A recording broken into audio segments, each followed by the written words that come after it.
Hello friends, आज हम 3 topic cover करेंगे।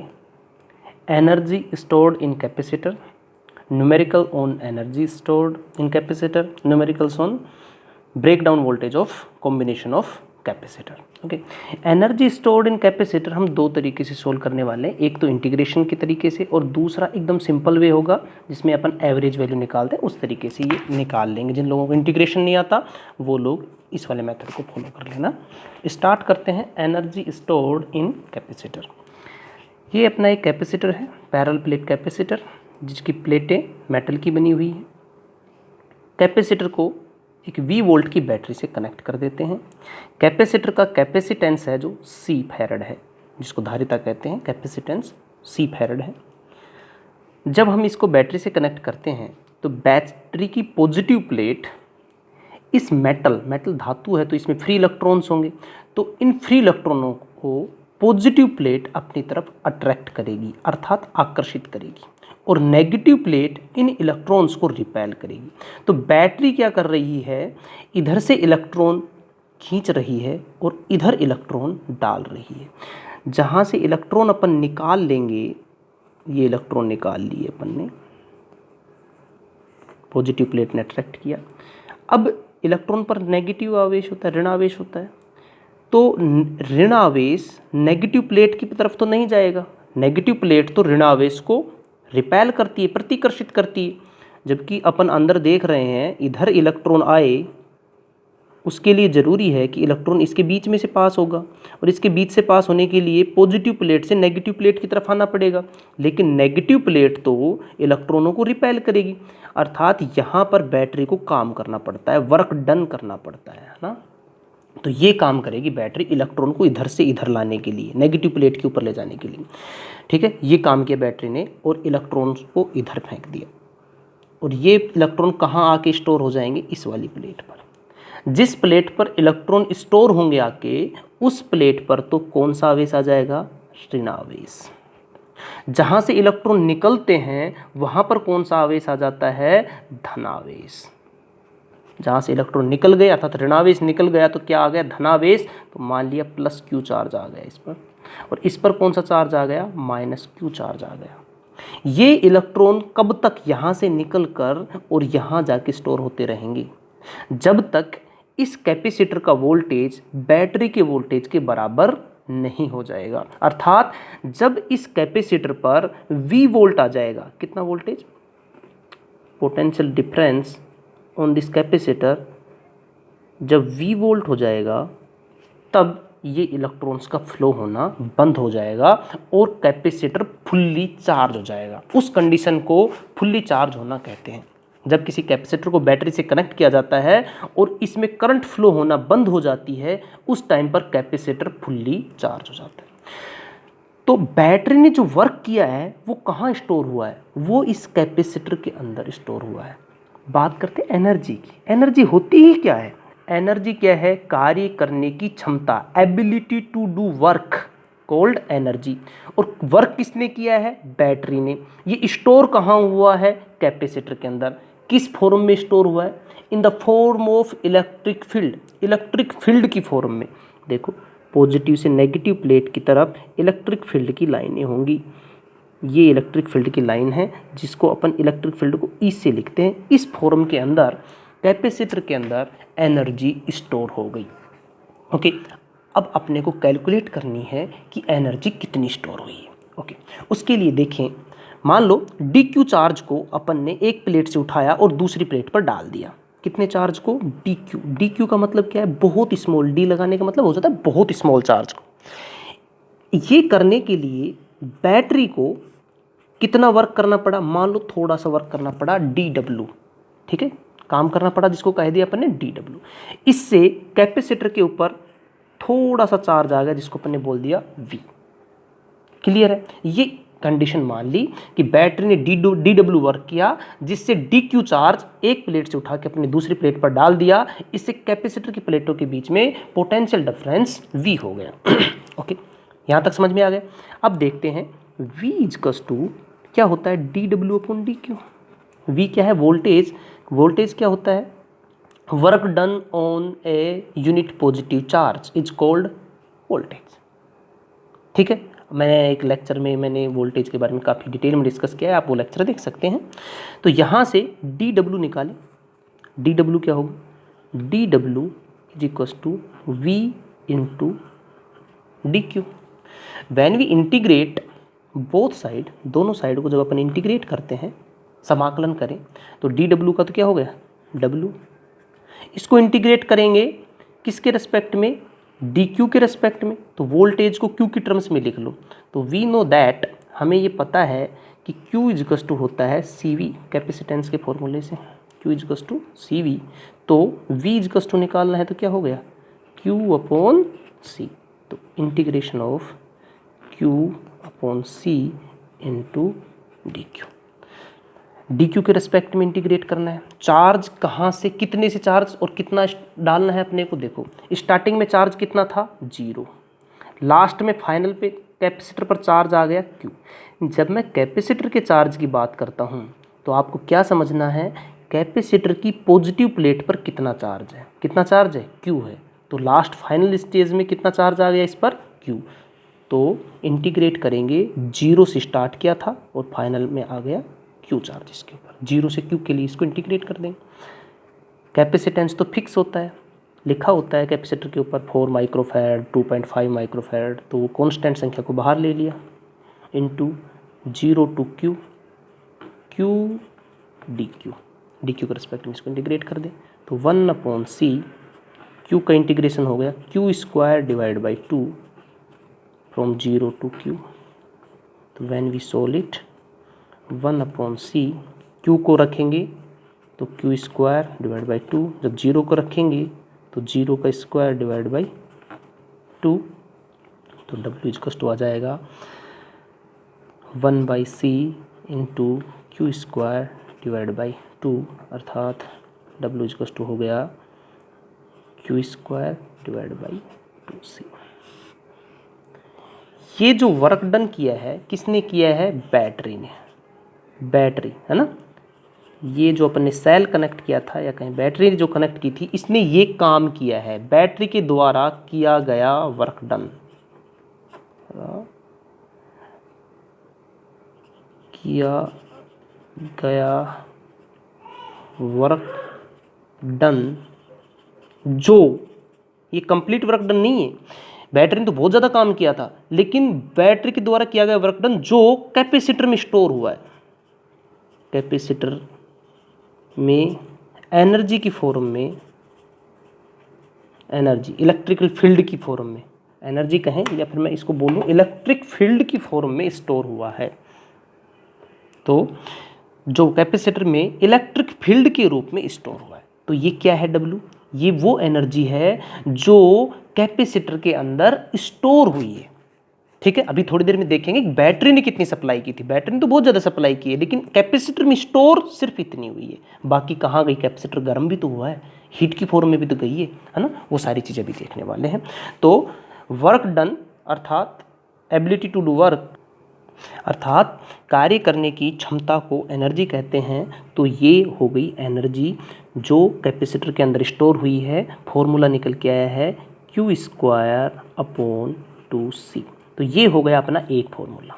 ठीक है, 3 तरीके से फॉर्मूले को लिख सकते हैं, ये तो फर्स्ट हो गया। सेकंड फॉर्मूला क्या होगा, जब अपन Q की जगह क्या लिख दें, C इंटू वी, कैपेसिटेंस के फॉर्मूले से अपने को पता है Q इक्वल होता है CV, तो Q की जगह लिख दो CV, तो C square V square divide by 2C, एक C से एक C कैंसिल हो गया, तो एनर्जी का फॉर्मूला आ गया हाफ CV स्क्वायर। ये सबसे ज़्यादा यूज होने वाला फॉर्मूला है, क्यों, क्योंकि इसमें जो दोनों क्वांटिटी आई हैं वो मेजरेबल हैं, अर्थात कैपेसिटेंस आपको दिया हुआ होता है, वोल्टेज आप वोल्टमीटर से मेजर कर सकते हैं, तो कैपेसिटर के अंदर स्टोर होने वाली एनर्जी को अपन निकाल सकते हैं। थर्ड फॉर्मूला है, उसके अंदर C की जगह आप यहाँ से देखो, C की जगह Q अपॉन V को रख दो, तो हाफ C की जगह Q अपॉन V रख दें इंटू वी स्क्वायर, एक V से एक V कैंसिल हो गया, तो फॉर्मूला बन गया U इजकस to half Q into V। ये हो गया अपना थर्ड फॉर्मूला। 3 फॉर्मूले हैं, तीनों को याद रखना है, अलग अलग जगह काम आते हैं। सबसे ज़्यादा काम आने वाला फॉर्मूला है ये वाला हाफ CV²। ओके, तो पहला था Q²/2C, हाफ CV² और हाफ Q/V। अब वो तरीका देखते हैं जो बिना इंटीग्रेशन अपने को एनर्जी निकाल कर देगा। ओके, देखें, इनिशियली स्टार्टिंग में कैपेसिटर पर कोई चार्ज नहीं है, तो चार्ज कितना है स्टार्टिंग में? चार्ज कितना है? 0 स्टार्टिंग, कोई चार्ज नहीं दिया है। वोल्टेज कितना है? 0, कोई चार्ज नहीं दिया, कोई वोल्टेज नहीं है कैपेसिटर के ऊपर। उस टाइम जब हम फर्स्ट उसके ऊपर चार्ज डालते हैं तो उसको कोई प्रतिकर्षण झेलना नहीं पड़ता है, क्योंकि बिल्कुल अभी न्यूट्रल है दोनों प्लेटें, तो एक निकालने में भी कोई दिक्कत नहीं है वहाँ से फर्स्ट चार्ज को, और दूसरी प्लेट पर डालने में भी हमें कोई काम नहीं करना पड़ रहा है। तो इनिशियली वर्क डन कितना करना होगा? 0। I फॉर इनिशियली मतलब स्टार्टिंग। ठीक है, फिर धीरे धीरे हम इसमें चार्ज डालने लगते हैं और चार्ज डाल देते हैं Q चार्ज डालने पर इसके ऊपर वोल्टेज आ जाता है V। तो इस टाइम अब अपने को इसमें चार्ज डालने में कितना काम करना पड़ेगा? Q/V। ये कहाँ से आया? देखो, वोल्टेज के फॉर्मूले से V = W/Q, तो W = क्या होगा? V/Q या Q/V, एक ही बात है। ओके, तो ये काम करना पड़ा। तो इनिशियली वर्क डन कितना किया? 0। फाइनल वर्क डन कितना किया? Q/V। तो वर्क डन एवरेज कितना हो जाएगा, अर्थात एनर्जी एवरेज कितनी होगी? QV final plus initial divide by 2। Average नहीं निकालते, दो संख्याओं का एवरेज, दोनों को जोड़ के 2 का भाग दे दिया, तो कितना निकल के आया? Half into Q/V। ये निकल के आ गई अपनी एनर्जी। ठीक है, यही फॉर्मूला निकल के आया था ना।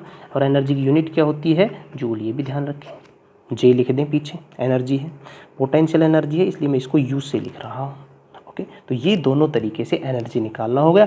बेस्ट तरीका वही था जो अपन ने फर्स्ट में किया है, लेकिन जिन लोगों को इंटीग्रेशन नहीं आता है वो मोटा मोटा इस तरीके से कर लें, लेकिन कोशिश करें कि एग्जाम में फर्स्ट वाले तरीके से करके आए, अच्छे मार्क्स आएंगे। ठीक है, अब इसके ऊपर न्यूमेरिकल सोल्व करते हैं। देखिए, क्वेश्चन है, एक C फैरड का कैपेसिटेंस कितना है? C कैपेसिटर है जिसके ऊपर वोल्टेज 0, अर्थात उसमें अभी कोई एनर्जी स्टोर नहीं है, अनचार्ज कैपेसिटर, बिल्कुल फ्रेश मार्केट से लेके आए हो आप, अभी किसी ने उसको चार्ज किया ही नहीं। ओके, तो उस केस में इस पर चार्ज कितना होगा? पॉजिटिव प्लेट पर 0। चार्ज का फॉर्मूला देख लें, Q = होता है CV। अब मैं CV ही यूज करूँगा कैपेसिटर के अंदर, है ना, चार्ज होता है CV।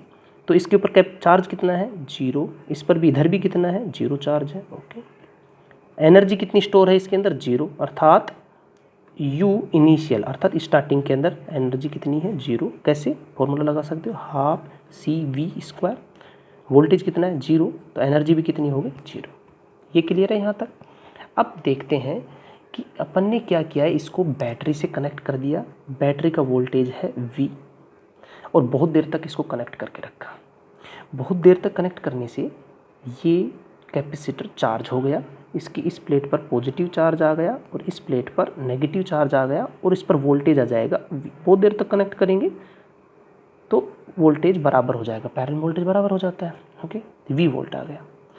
तो अपने को देखना है कि अब इसके अंदर एनर्जी कितनी स्टोर हुई है। तो एनर्जी का फॉर्मूला क्या होता है? Half CV²। मैंने कहा था इसी कुछ बार बार यूज करेंगे। हाफ C, कैपेसिटेंस इसका C है, और वोल्टेज कितना आ गया इस पर? V, तो इसका स्क्वायर। अब एनर्जी स्टोर हो गई हाफ CV²। तो इसको मैं बोल देता हूँ फाइनल कंडीशन, इसको फाइनल कंडीशन बोलता हूँ, इसको इनिशियल कंडीशन बोलता हूँ, स्टार्टिंग वाली, और ये लास्ट वाली। अब इसके अंदर एनर्जी स्टोर हो गई हाफ CV²। तो एनर्जी में चेंज कितना आया? देखो, यहाँ एनर्जी कितनी थी? 0। यहाँ एनर्जी कितनी आई? Half CV²। तो बैटरी ने कितनी एनर्जी दे दी? इन दोनों को आपस में सब्ट्रैक्ट कर लो, तो U कैपेसिटर के अंदर अब चेंज कितना हुआ? U = हाफ CV² माइनस 0, तो कितना आ गया? Half CV²। अर्थात बैटरी ने इसके अंदर हाफ CV² एनर्जी स्टोर कर दी in the form of electric field E। कितनी एनर्जी स्टोर हो गई इसके अंदर? अब हाफ CV²। ठीक है, पहले 0 थी, जो भी स्टोर की है किसने की है? बैटरी ने की है, और कितनी कर दी? Half CV²। ओके, अब अपने को देखना है कि बैटरी ने कितनी एनर्जी सप्लाई की थी। बैटरी ने कितनी एनर्जी सप्लाई की थी? देखो, चार्ज निकालो Q, थोड़ी देर पहले बताया था Q equals to C into v. Capacitor capacitance C ही है और वोल्टेज इस पर V ही है, तो चार्ज कितना है C इंटू वी। ये चार्ज किसने सप्लाई किया है, ये चार्ज किसने सप्लाई किया है, बैटरी ने, तो बैटरी ने सप्लाई किया चार्ज CV। ओके, तो ये तो हो गया बैटरी का चार्ज जो सप्लाई किया है। वोल्टेज कितना है V, तो बैटरी ने कितनी एनर्जी सप्लाई की, तो वोल्टेज के फॉर्मूले से V equals to W upon Q, ये W एनर्जी ही है, समझो वर्क डन है ना। तो यहाँ से फॉर्मूले से क्या निकल के है, W equals to Q into v. तो Q की वैल्यू कितनी है CV, तो एनर्जी सप्लाइड बाई बैटरी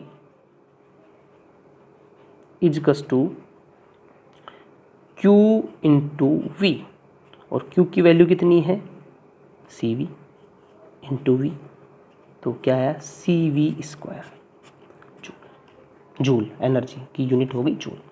तो बैटरी ने कितनी एनर्जी सप्लाई की CV स्क्वायर, कैपेसिटर में स्टोर कितनी हुई हाफ CV स्क्वायर, बाकी एनर्जी कहाँ गई, बाकी एनर्जी गई इन the form of heat, heat के रूप में वेस्ट हो गई, हीट के रूप में वेस्ट हो गई।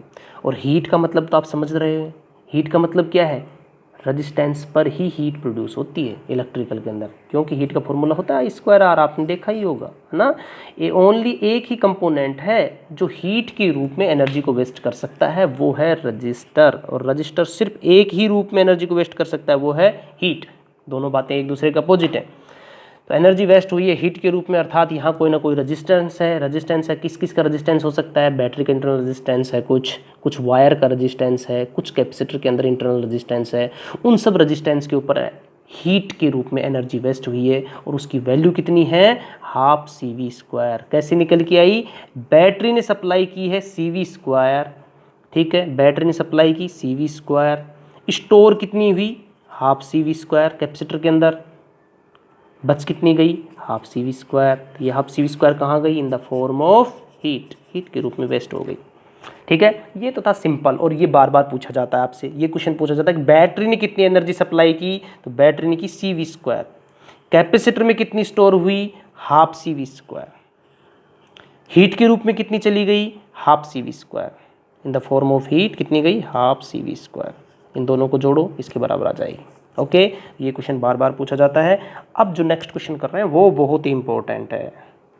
देखिए क्वेश्चन क्या है, एक C फैराड का कैपेसिटर है जिसके ऊपर अभी V वोल्ट है।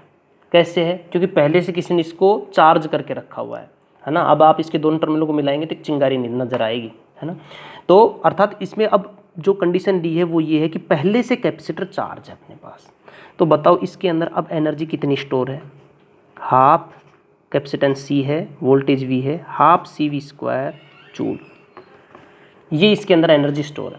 ठीक है, चार्ज कितना है, तो चार्ज के लिए formula Q equals to CV होता है, तो कैपेसिटेंस C ही है और वोल्टेज V ही है, तो इसके ऊपर जो चार्ज स्टोर है वो है C इंटू V।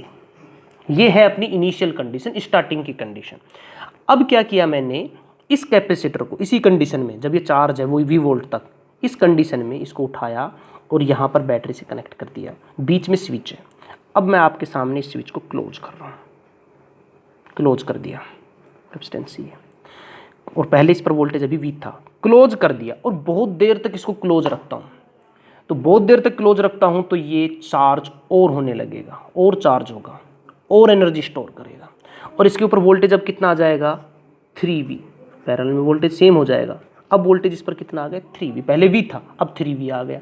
ओके, पहले चार्ज कितना था इसके ऊपर CV, अब बताओ इस पर चार्ज कितना आ जाएगा, तो Q इक्वल्स टू क्या होता है C इंटू वी, तो C तो C ही है लेकिन V कितना आ गया 3V इंटू 3V, तो चार्ज कितना स्टोर हो गया 3CV, 3CV चार्ज स्टोर हो गया इसके अंदर। तो इसकी पॉजिटिव प्लेट पर चार्ज आ गया 3CV। क्लियर है, तो पहले निकाल लो कि एनर्जी कितनी स्टोर हुई, टोटल कितनी एनर्जी अब इसके अंदर आ गई, तो टोटल एनर्जी आ गई हाफ, कैपेसिटेंस C है C into V square, voltage आ गया 3V, तो इसका स्क्वायर कर देंगे 3V स्क्वायर, तो आ जाएगा 3 तिया 9, 9/2 इंटू CV स्क्वायर। ये एनर्जी इसके अंदर स्टोर हो गई। अब इस कंडीशन में इसके अंदर आ गई 9/2 CV²। ओके, ये देखो बैटरी ने कितना काम किया है। पहले इसके ऊपर चार्ज था CV, अब इसके ऊपर आ गया 3 CV। कितना बढ़ा चार्ज? CV था पहले, अब आ गया 3 CV, तो कितना चार्ज बढ़ा? 2 CV। 2 CV बढ़ा। 2 CV चार्ज किसने सप्लाई किया है? बैटरी ने सप्लाई किया है। तो बैटरी ने चार्ज सप्लाई किया 2 CV। CV चार्ज होता है ना 2 CV, क्योंकि CV तो इसके ऊपर पहले से था। 2 CV बैटरी ने सप्लाई कर दिया, तो टोटल चार्ज इस पर कितना हो गया? 3 CV। तो बताओ बैटरी ने कितना वर्क किया? बैटरी का वर्क निकालो, वर्क डन बाय बैटरी। तो वर्क डन क्या हो गया? Q into V, V equals to W/Q से देख लो, वर्क डन बराबर Q इंटू वी होता है ना। तो यहाँ से देखो, तो वोल्टेज कितना है? 3V। चार्ज कितना है? 2 CV। दोनों को मल्टीप्लाई कर दिया तो आ गया 3 दूनी 6, 6V²। ये जूल 6 CV², सी बोल गए ना, ये CV तो 6 CV², ये सप्लाई किया बैटरी ने। क्लियर है? कैपेसिटर के अंदर कितनी एनर्जी स्टोर हुई? देखो ये रही 4.5 CV²। ये अब स्टोर है, ठीक है। पहले से कितनी थी बैटरी के अंदर? ये भी तो याद रखना होगा। पहले से थी बैटरी में 0.5 CV², 1/2 को 0.5 लिख देंगे, ठीक है। तो बैटरी में पहले थी 0.5 CV², इस टाइम पर है 4.5 CV²। तो बताओ बैटरी ने इस कंडीशन में, अब बैटरी ने इसको कितनी एनर्जी दी? तो 4.5 CV² अब है, 0.5 CV² पहले थी, तो दोनों का डिफरेंस कितना हुआ? 4 CV²। 4.5 CV² माइनस 0.5 CV², कितनी एनर्जी बढ़ी कैपेसिटर की? अब 4 CV²। 0.5 पहले थी, 4 अब दे दी अपन ने, तो टोटल कितनी होगी? 4.5। तो एनर्जी स्टोर अभी देख लो 4.5 CV² ही है इसके अंदर, ठीक है। अर्थात बैटरी ने अब कितनी स्टोर की? 4 CV²। बैटरी ने टोटल सप्लाई कितनी की है? 6 CV²। कैपेसिटर के अंदर अब कितनी स्टोर हुई है? 4 CV²। तो बाकी एनर्जी कहाँ गई? इन द फॉर्म ऑफ हीट। तो 6 CV² माइनस 4 CV² बराबर 2 CV²। ये एनर्जी कहाँ गई? इन द फॉर्म ऑफ हीट। तो यही अपना क्वेश्चन था कि हीट की फॉर्म में कितनी एनर्जी वेस्ट हुई है, ये मैं क्वेश्चन आपसे पूछना चाह रहा था और आपने आंसर दिया 2 CV²। ये याद रखें, एनर्जी को सब्ट्रैक्ट करके देख लेना पहले ही कि पहले कितनी थी? 0.5 CV², अब इसके अंदर कितनी आ रही है? Total 4.5 CV²। अर्थात इस बैटरी की वजह से अब कितनी स्टोर हुई है? 4 CV²। इन दोनों का डिफरेंस लेंगे तो ही तो 4 CV²। तो बैटरी ने टोटल एनर्जी सप्लाई की 6 CV², कैपेसिटर के अंदर स्टोर हुई 4 CV², तो हीट के रूप में कितनी चली गई? 2 CV²। बस इतना ध्यान रखें, ओके। अब एक क्वेश्चन अपन करते हैं ब्रेक डाउन वोल्टेज पर। क्वेश्चन को ध्यान से समझें। 2 कैपेसिटर हैं, एक का कैपेसिटेंस 6 माइक्रोफैरड है, दूसरे का 3 माइक्रोफैरड है, ठीक है। इसकी ब्रेक डाउन वोल्टेज 4 वोल्ट है, अर्थात मैक्सिमम 4 वोल्ट को सहन कर सकता है, उससे ज़्यादा पर डैमेज हो जाएगा। इसी तरीके से इसका ब्रेकडाउन वोल्टेज मैंने दिया है 10 वोल्ट, ये आपको गिवन है, ठीक है। 2 कैपेसिटर है, इन दोनों को मैंने सीरीज में कनेक्ट कर दिया और अब मैं पूछ रहा हूँ इस पूरे कॉम्बिनेशन पर मैक्सिमम कितना वोल्टेज अप्लाई कर सकता हूँ। अब ये चीज़ तो अपने को पता होनी चाहिए एज इलेक्ट्रिकल इंजीनियर। यदि अपन ने ज़्यादा वोल्टेज अप्लाई कर दिया तो इन दोनों में से कोई एक निकल जाएगा, ठीक है, दोनों में से कोई एक हो जाएगा, ठीक है। तो अब इस क्वेश्चन को कैसे सोल्व करें? अर्थात मेरे को वो वोल्टेज निकालना जो इस कॉम्बिनेशन पर मैक्सिमम अप्लाई कर सकता हूँ, जिस पर ये दोनों का आराम से काम करे, डैमेज ना हो। उससे ज़्यादा अप्लाई करते कोई ना कोई डैमेज हो जाएगा, ठीक है। तो वो वोल्टेज मुझे निकालना है। तो अपने को पता है कि सीरीज में चार्ज सेम होता है, क्यू सेम रहता है, ठीक है। तो पहले मैं इन दोनों का मैक्सिमम चार्ज निकाल लेता हूँ कि ये कितना मैक्सिमम चार्ज स्टोर कर सकता है। तो जब इस पर ब्रेक डाउन वोल्टेज 4 वोल्ट आएगा, अर्थात ये इससे ज़्यादा वोल्टेज नहीं ले सकता, तो इस वोल्टेज पर जो चार्ज आएगा वो मैक्सिमम चार्ज होगा। तो क्यू मैक्सिमम ये कितना ले सकता है? क्यू इक्वल होता है C इंटू वी। तो C है 6 माइक्रोफैरड, तो माइक्रो इंटू 4, तो कितना आ गया आंसर? 24 micro coulomb. ये मैक्सिमम 24 माइक्रो कूलम को स्टोर कर सकता है, ओके। ये वाला कैपेसिटर देखें, मैक्सिमम वोल्टेज 10 वोल्ट ले सकता है, तो ये मैक्सिमम चार्ज कितना स्टोर कर सकता है, दोनों को मल्टीप्लाई कर देंगे तो 30 माइक्रोकूलम। ठीक है, अब केस क्या है कि आप इसमें से 4 माइक्रोकूलम सप्लाई करेंगे या 30 माइक्रोकूलम। मान लो आपने 30 माइक्रोकूलम फ्लो करा दिया, तो 30 माइक्रोफ्लो इधर से भी जाएगा और इस पर भी जाएगा, तो दोनों सेम चार्ज आता है सीरीज के अंदर, तो इस पर भी 30 माइक्रोकूलम स्टोर होगा, इसमें भी 30 माइक्रोकूलम स्टोर होगा, लेकिन ये मैक्सिमम स्टोर कितना कर सकता है, ये वाला 24 माइक्रोकूलम। तो जब इस पर 30 जाएगा तो ये डैमेज हो जाएगा, तो अपन 30 माइक्रोकूलम नहीं कर सकते। किससे ज़्यादा नहीं ले सकते, 24 से ज़्यादा। 24 से ज़्यादा लेते ही ये वाला कैपेसिटर डैमेज हो जाएगा। तो मैक्सिमम में कितना चार्ज फ्लो करा सकता हूँ, 24 माइक्रोकूलम।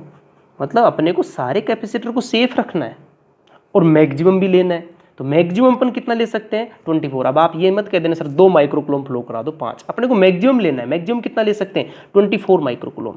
तो मैंने 24 माइक्रोकूलम सप्लाई करा दिया। ठीक है, वोल्टेज निकालना है, we know that Q is to C V. तो V इज टू क्या हो गया, Q/C। तो Q की वैल्यू तो निकल के आ गई। अब क्या C चाहिए, C मेरे को किसका चाहिए, कॉम्बिनेशन का, क्योंकि मुझे वोल्टेज इस कॉम्बिनेशन पर निकालना है। ठीक है, तो C अपने को इक्विवेलेंट लेना पड़ेगा।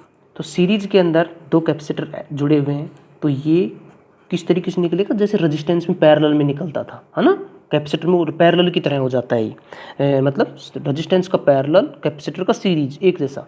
ठीक है, तो क्या करते थे, दोनों को गुणा करते थे, डिवाइड बाई, दोनों को जोड़ दो, तो दोनों को जोड़ेंगे तो 6 3 9, 3 3 9, 3 2 6, कितना आया कैपेसिटेंस, सी इक्विवेलेंट की वैल्यू निकल गई 2 माइक्रोफैराड। रेजिस्टेंस का पैरेलल था ना, उस तरीके से होता है इसका सीरीज। ओके, तो V इज टू, Q की वैल्यू है 24, C की वैल्यू 2, तो आंसर आ जाएगा, ये दोनों माइक्रो में है तो माइक्रो से माइक्रो कट जाएगा, तो आंसर आ जाएगा 12 वोल्ट। अर्थात इस कॉम्बिनेशन पर मैं मैक्सिमम कितना वोल्टेज अप्लाई कर सकता हूँ, 12 वोल्ट। अब देखो, अब आपको ये बात पता चल गई कि आपको इस रेटिंग के कैपेसिटर दिए हैं, तो अब आपको पता है कि इस कॉम्बिनेशन पर अब 12 वोल्ट से ज़्यादा अप्लाई मत करना। 12 वोल्ट से ज़्यादा अप्लाई करोगे तो सबसे पहले कौन जाएगा, ये वाला कैपेसिटर निकल जाएगा। ठीक है, तो मैक्सिमम वोल्टेज कितना अप्लाई कर सकते हैं, 12 वोल्ट। अब आपको यदि क्वेश्चन समझ में आ गया था तो ये वाला क्वेश्चन आप खुद से करें और मुझे बताएं कि इसके ऊपर मैक्सिमम कितना वोल्टेज आप ले सकते हैं। ठीक है, अब आप ट्राई करते रहें और मैं इसको सोल्व कर देता हूँ अभी आपके सामने, फिर आप अपना आंसर मैच करा लें। तो सबसे पहले मैक्सिमम चार्ज निकालो, इसके अंदर मैक्सिमम चार्ज कितना स्टोर हो सकता है, इसमें कितना हो सकता है और इसमें कितना हो सकता है, तो मल्टीप्लाई कर दो फटाफट। 40 माइक्रोकूलम, इसके अंदर 70 वार्षिक 72 है ना, 72 माइक्रोकूलम, इसमें 48 माइक्रोकूलम। सबसे छोटा देख लो कौन सा है, ये वाला है, तो मैक्सिमम यही फ्लो करवा सकते हैं, इससे ज़्यादा फ्लो करवाएंगे तो ये वाला डैमेज हो जाएगा। तो चार्ज हो गया 40 माइक्रोकूलम। V इज टू क्या होता है भाई, Q/C, इक्विवेलेंट लेना पड़ेगा क्योंकि पूरे कॉम्बिनेशन पर वोल्टेज निकाल रहा हूँ मैं। ठीक है, तो इक्विवेलेंट लेना पड़ेगा, तो चार्ज तो अपन ने निकाल लिया, अब क्या निकालना है, कैपेसिटेंस निकालना है। कैपेसिटेंस भी टुकड़ों में निकालो, पहले इन दोनों का निकाल लो, तो इन दोनों का सीरीज क्या हो जाएगा, इन दोनों को पहले तो गुणा कर दो ऊपर, डिवाइड बाय दोनों को जोड़ दो। बार बार बता रहा हूँ, रेजिस्टेंस में जो पैरेलल में करते थे वो कैपेसिटर में सीरीज में करना पड़ता है। 6 × 6 6 × 18, 3 × 4 12। ठीक है, कितना आया, 4 माइक्रोफैराड है ना, माइक्रो में 4 माइक्रोफैराड आया, तो इन दोनों का आया 4 माइक्रोफैराड। दूसरा भी कितने का बच रहा है, 4 माइक्रोफैराड का, तो 2 4 माइक्रोफैराड के सीरीज में जुड़े हैं, तो डायरेक्ट 2 का डिवाइड कर दो, कितने हैं, 2 हैं, तो 2 का डिवाइड कर दो, कितना आ गया, 2 माइक्रोफैराड। लास्ट वाला लेक्चर देखा होगा, समझ में आ गया होगा आपको। ठीक है, तो कैपेसिटेंस भी निकल के आ गया और चार्ज भी, तो चार्ज आया 40 माइक्रो और कैपेसिटेंस आया 2 माइक्रोफैराड, माइक्रो से माइक्रोफैराड कैंसिल हो गया, आंसर आ गया 20 वोल्ट। अर्थात इस कॉम्बिनेशन पर मैं मैक्सिमम कितना वोल्टेज अप्लाई कर सकता हूँ, 20 वोल्ट। थैंक यू फ्रेंड्स, मिलते हैं नेक्स्ट लेक्चर में charging and discharging of capacitor के साथ। Thank you.